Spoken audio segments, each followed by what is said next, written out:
নমস্কার বন্ধুরা, আজ চুপই শাকের টক রান্না করব।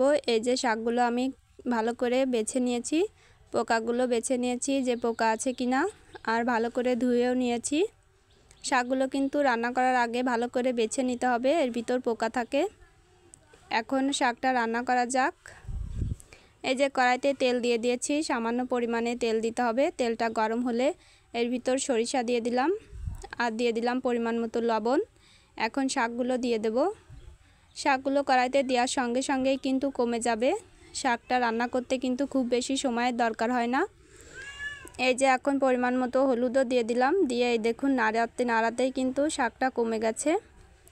শাকটা কড়াইতে দেওয়ার সঙ্গে সঙ্গে রান্না হয়ে যায়, খুব বেশি সময় লাগে না রান্না করতে। এই যে আমি অল্প পরিমাণে জল দিয়ে দিলাম যাতে শাকটা তাড়াতাড়ি সেদ্ধ হয়ে যায়। এখন এই যে শাকটা নামিয়ে নিয়েছি, রান্না হয়ে গেছে।